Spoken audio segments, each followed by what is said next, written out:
Welcome to the Simpler Business Podcast, where we talk about ways to do what you love and serve your people in a way that brings you income and freedom.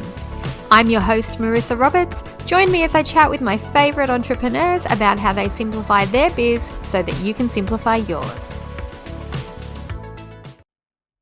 Hello. Today we are doing a solo episode. No guest today, just me having a little bit of a ramble, a little bit of a chat, nice kind of relaxed little chat with you today. And I think it's going to be fun. I really want to share with you something that I learned recently while I was on my annual trip. If you haven't heard yet, I go on a trip every year, usually around the end of the year. Typically, I go on cruises, but I think in the future I might change that up a little bit. But yeah, this year I went on a Mediterranean cruise. We started off in Spain and then we went through a couple of places in France and then we ended up in Italy, and it was 10 days on the boat. It was amazing. We had a stopover in a different area of our country pretty much every day, and I had so much fun exploring and trying the food and seeing the sights and experiencing what it was like to immerse myself in a different culture. And I also had a really good time on the ship itself. This year I went with Norwegian Cruise Lines, and they have the most beautiful boats I have ever set foot on. Really good time.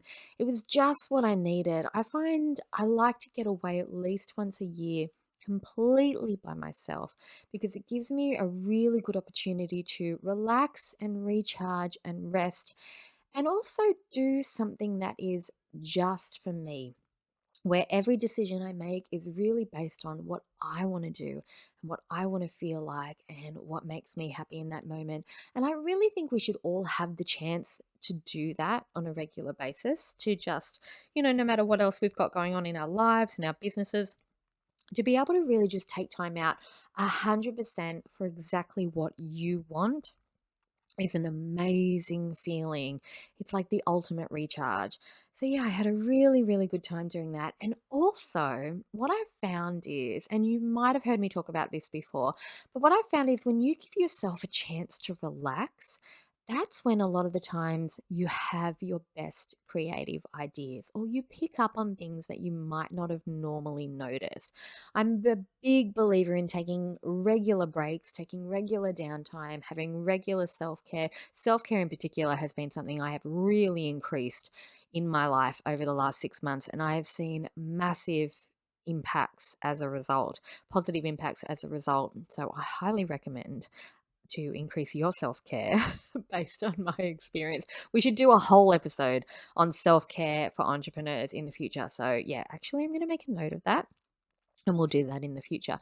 But yeah, I wanted to let you know about some of the things that I learnt on the cruise, because as I was relaxing, as I was resting, as I was recharging and just enjoying my time on the cruise ship, I started to notice a few little marketing and sales lessons. These were just things that kind of popped up in front of me that I picked up on the day-to-day being on the cruise. And I thought, you know what?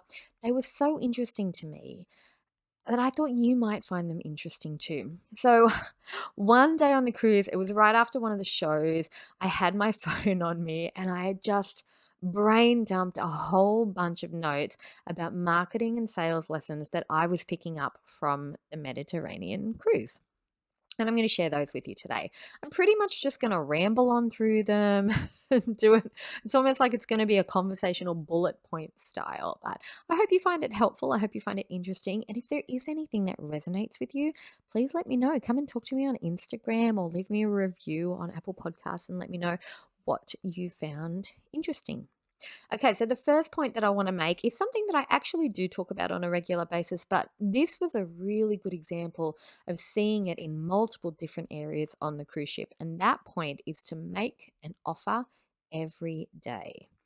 Every day. It's the top sales lesson I can give you. If you're not making offers, people don't have the opportunity to buy from you. If you are making an offer and you're making an offer on a regular basis, you increase the opportunity that people have to make a buying decision. Now, on the cruise, where this showed up, and if you've cruised before, you'll probably think that these are quite familiar. Restaurant daily specials were a big one that I noticed. So when you're on a cruise, you get included in the cruise fare, you get meals at certain restaurants on the cruise, but then there are other restaurants on the cruise that you pay an additional fee, or you pay per head, or you pay per meal when you go to those restaurants. And what I noticed was throughout the cruise, there was always a note made or an advertisement made on the daily specials at the specialty restaurants every single day. So if the sushi restaurant was, every day they had a sushi special, and the steakhouse, every day they had a steakhouse special, and the really fancy restaurant had something.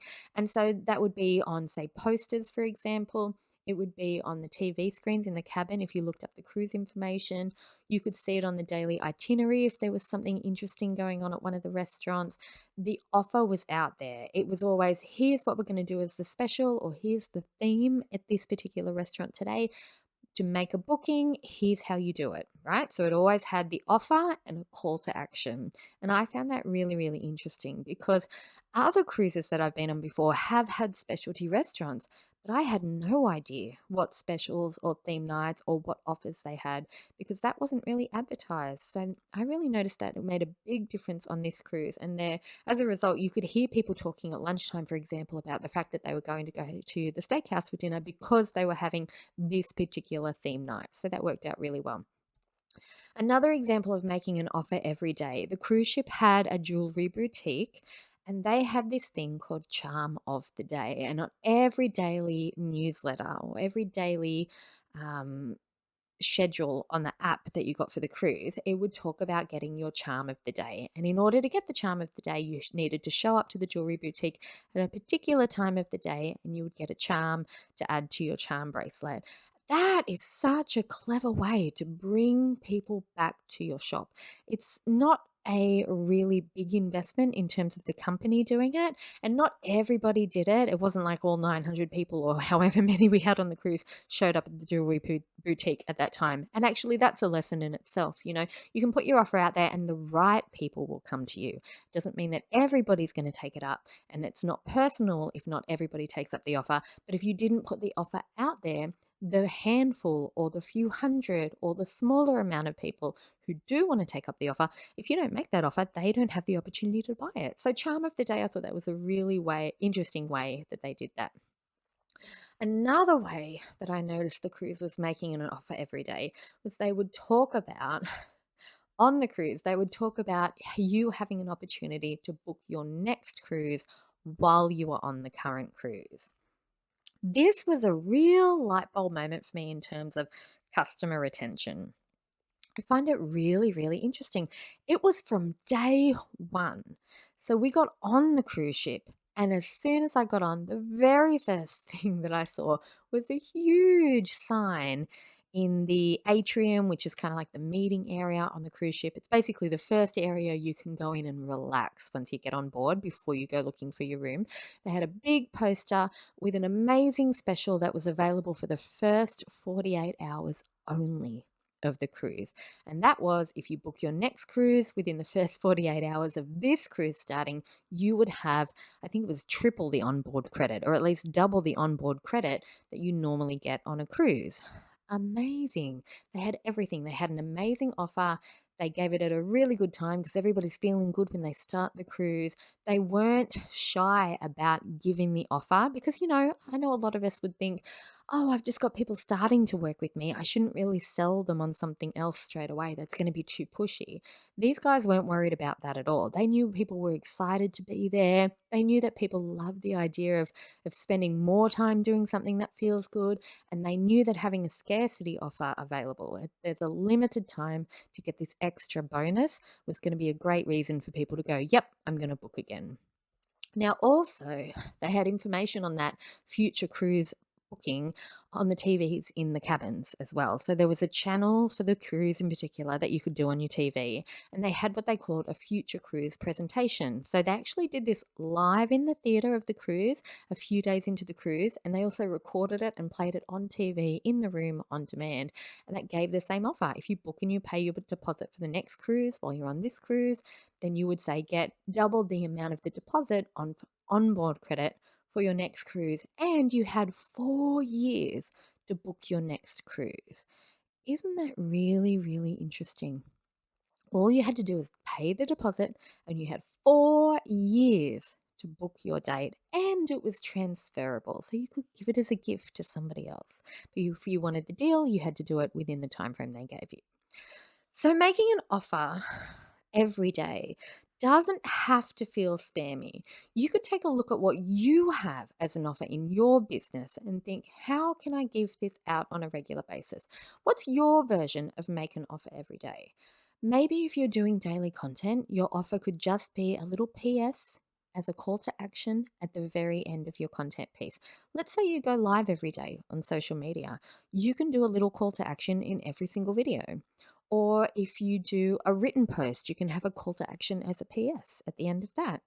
How else could you make an offer? It doesn't have to be the same way every day. You could do it on your weekly email as one of those days. You could do a collaborative offer with somebody else. You could put it into your email automation so that your email is doing your offers for you and you don't even realize what offer is going out when, because it depends on when people enter your funnel. There's so much opportunity for you to make more offers on a regular basis. You could offer something on a thank you page after somebody signs up for your freebie straight away, give them a paid offer. That's a really good example of, yes, this person has shown that they're interested in working with me. Let's give them an opportunity to buy straight away, and maybe a really good discount and a short time frame to take that offer up. Okay, so the next point I want to talk about is how the cruise ship would give people a reason to buy now, not later. So we mentioned it a little bit with the scarcity with the future cruise. The other places that I noticed this was at the spa and on the shore excursions. So give people a reason to buy now, not later. So the spa example for this, about day 2, I think it was on the cruise, they had a little thing in the itinerary that said you could come up to the spa, to the day spa, to the beauty salon area, and they had a little free spa facial party, which was kind of like a skincare workshop. And you would go to the party, it was for free, you could sample some of the products, and they'd give you a bit of a workshop on how to take care of your skin. And then what they did was they had a little brochure that was on every seat in the house with a little special discount. They called it the after party discount, right? So we were at the spa facial party, and then the after party discount, if you booked a treatment within 24 hours. Now, you could have booked a treatment for day 9 if you wanted to, but you had to make the booking within the next 24 hours. Then you would get a big discount on the service that you booked. So it might be a massage, it might be a facial, it might be having your hair done. Just because it was a skincare workshop didn't mean you could only book skincare or facials. You could book anything from the spa. And then what they did when you're actually having your treatment or having your service done is they would upsell you for the products that they were using. So if they used an eye cream, they'd say, this is the eye cream we're using. It's beautiful. It's this brand. It helps in this way. If you like, we have them available here so that you can continue to use this in your cabin for the rest of the cruise and take it home with you, right? So really, really good reason to buy now and not later. You had to book that treatment in within 24 hours of the workshop. Now on score now on shore excursions, what they would do for those is say there are limited spots. If you want a particular excursion, you need to book early so that you don't miss out. And then for some excursions, they actually have a discount available as well. So I thought that was very, very clever. The limited spots was the big one for me there. And they also gave a guaranteed refund in case the excursion happened to be cancelled and then the customer couldn't actually go on it. Sometimes due to the weather, they had to cancel shore excursions, or there was one particular stop that we couldn't make when we were going to Valencia where we couldn't actually get the ship in to dock safely. So all of the excursions that day were cancelled. And I think that's actually a good lesson in itself too, having that security, that guarantee available so that when people do part with money to do something that's new to them, they don't feel nervous about it, because if it doesn't work out, they know they're not going to lose their money. That's a good lesson in itself as well. So what kind of guarantee can you offer to your people? What kind of um, guarantee, or what's the other word I'm looking for? Assurance. What kind of assurance can you give your customers when they're parting with their hard-earned cash in order to buy one of your programs or your products or your services? Okay, the next point I want to talk about is upsells. So this is really, really interesting. So the cruise is all paid for and you get plenty of complimentary food and drink. You get free entertainment, but there are also things that you need to pay to do on board. So you pay if you want to play bingo, for example. You pay if you want to shop in the boutiques, obviously, because you're going to buy things from them.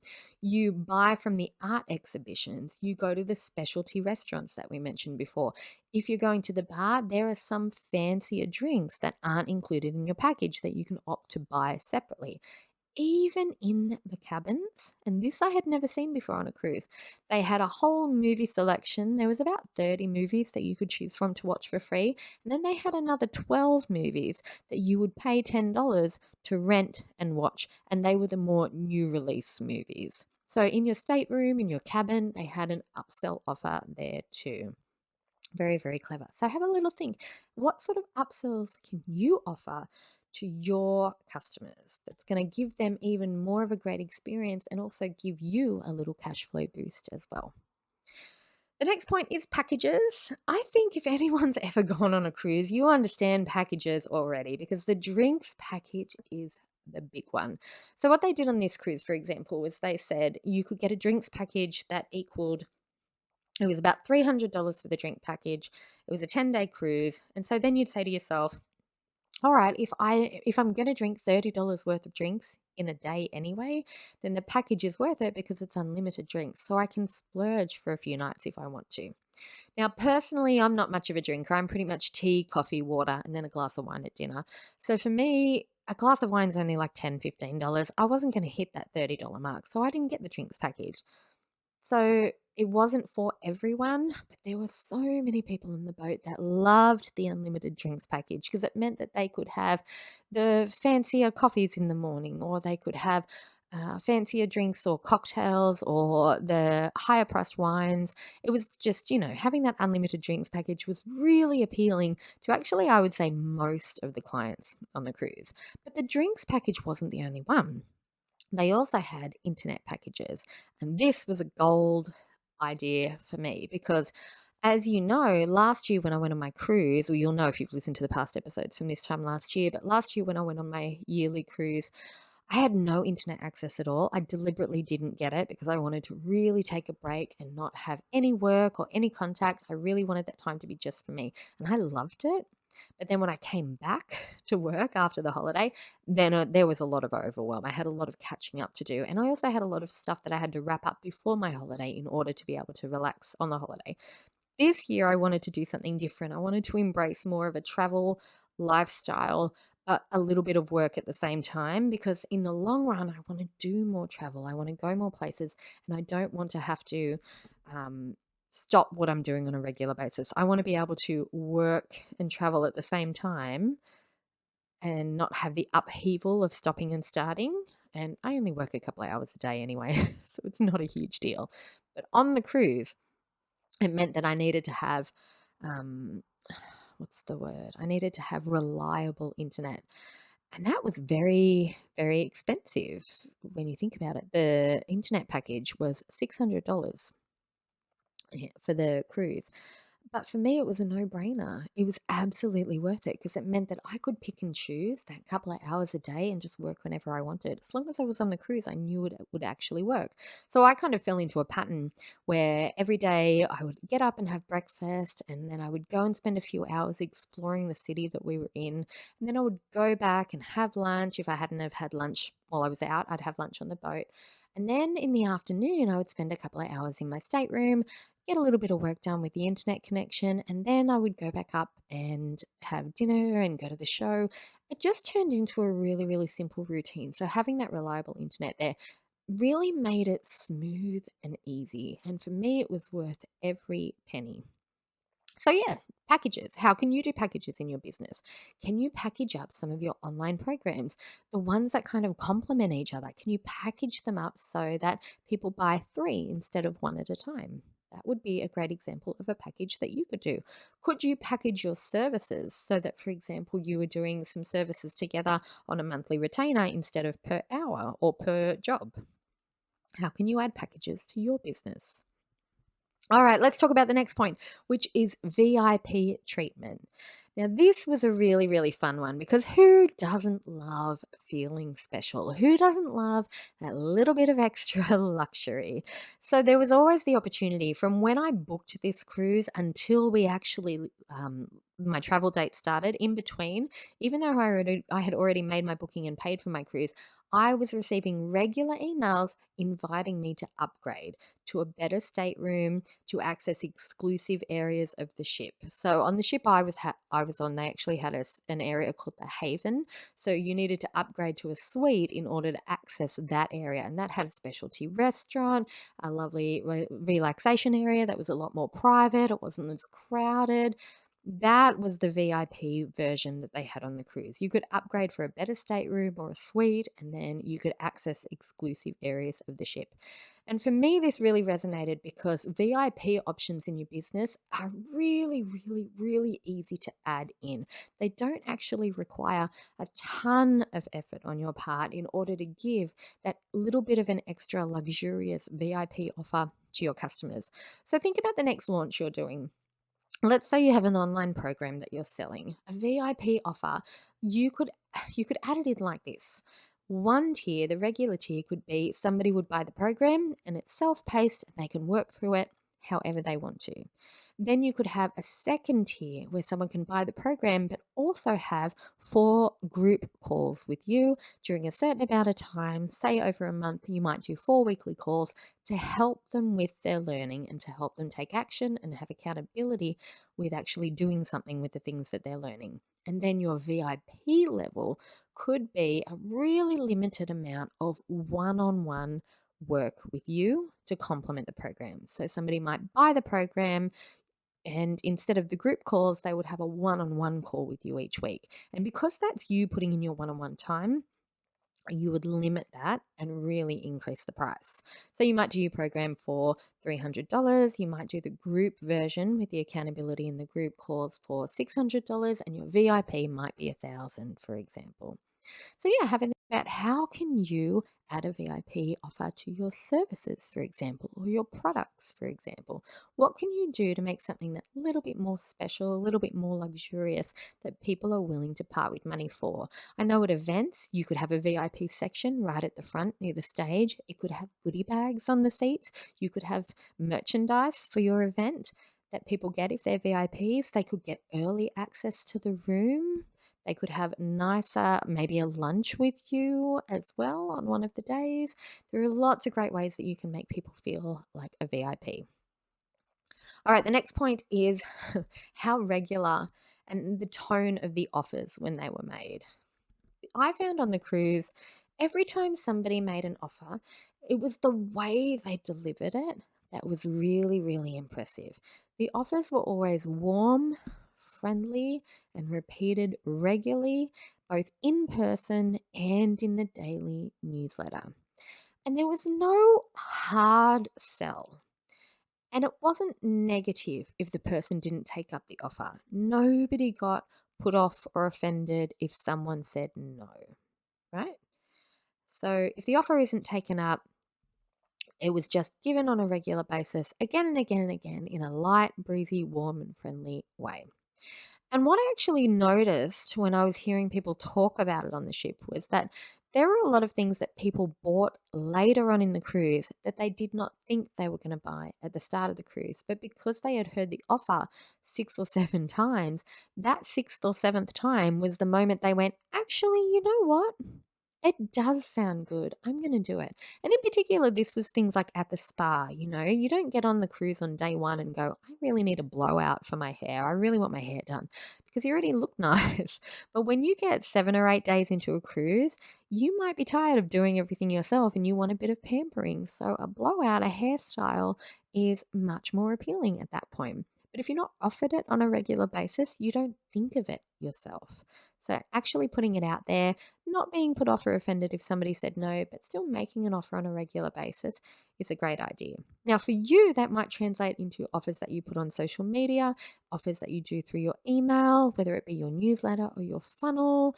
There are ways that you can make your offers repeatedly and not in a hard sell or a pushy way, and make it so that you're not offended if somebody says no. You've got nothing to lose by making an offer, but you also have nothing to lose by making it again and again and again. The last point that I want to make that I learned on this cruise is that they were really aiming, obviously, for good quality in terms of service and entertainment, but there was no pressure for absolute perfection. It was just a feel good factor that they were aiming for. The entertainment was a big one here for me. I really liked the way that if you've been on a cruise, you'll know that there are shows and then there are little games nights and trivia and quiz nights and challenge nights and things like that. So you can actually get together in some of the smaller rooms and do like a uh, men versus women sort of challenge, or a country versus country sort of challenge, or physical challenges, or guess the song, or charades, or the games. And what I noticed was some of the hosts with some of the games and some of the guests, guests can be a little unpredictable. They can be a bit rowdy. It kind of puts the hosts of those challenges in quite a difficult situation. And what I noticed was everybody who was hosting a game or hosting a little show was very relaxed and friendly and just kind of rolled with it if things weren't perfect. And I think that's what made everything so fun, is no one felt bad if things weren't exactly right. Everybody was just, we're here to have fun. Everything's great. We keep going. We move through it. It was just a really good lesson in what you can do with your business as well. I think so many of us are scared to launch a new product or service because we think that it needs to be perfect before we release it out into the world. And let's face it, that's pretty much impossible, because your idea of perfection is going to be different to somebody else's idea of perfection. And you can't make something better without putting it out there and giving it a go and seeing what it's like in its present form. Because when you do that, that's when you kind of realize what it's missing and what you need to add. So if you're aiming for perfection before you give something a go, you're just not going to be giving it a go, which means everybody else is going to start becoming leaps and bounds ahead of you while you sit there too scared to give something a go. So I think the lesson there was embrace not being perfect, embrace learning as you go. Embrace having a couple of hiccups or hurdles and learning how to handle them. Be open when things aren't absolutely perfect. If you make a mistake, it's totally fine. Everybody does. You don't have to hide it. You don't have to be perfect. Everything is a learning experience for everyone. And I make mistakes all the time. There was a podcast episode, I think maybe a week or two ago, where I accidentally uploaded the unedited version of the podcast. So you can actually hear me. I think about 15 people heard it before I actually pulled it back down. And you could hear me go 3, 2, 1 at the start during the count in. You can even hear me ask my guest if I'm pronouncing her name correctly. And it was just, I remember when I heard that myself, I was like, oh my goodness, that's so unprofessional. I panicked a little bit. And then I thought, you know what? No, all I have to do is replace the episode with the edited version and move on with my business and my life. There's nothing wrong with people hearing those behind the scenes things. It actually makes for a good story now. Nobody minds. In fact, it's quite fun and interesting for the people who did hear it. They're kind of like in an insider club now because they're the ones that noticed it. So, yeah, things don't have to be perfect. Aim for feel good rather than perfection. Learn as you go, enjoy the process, be open about it. And I think that's also a really nice way to role model to the people that you're working with as well. Okay, so I have rambled on for almost half an hour about marketing and sales lessons I've learned from my Mediterranean cruise. And I hope that you found some of it interesting and helpful. I would love to hear your thoughts on any of the points that I made today. So come on over to Instagram if you want to.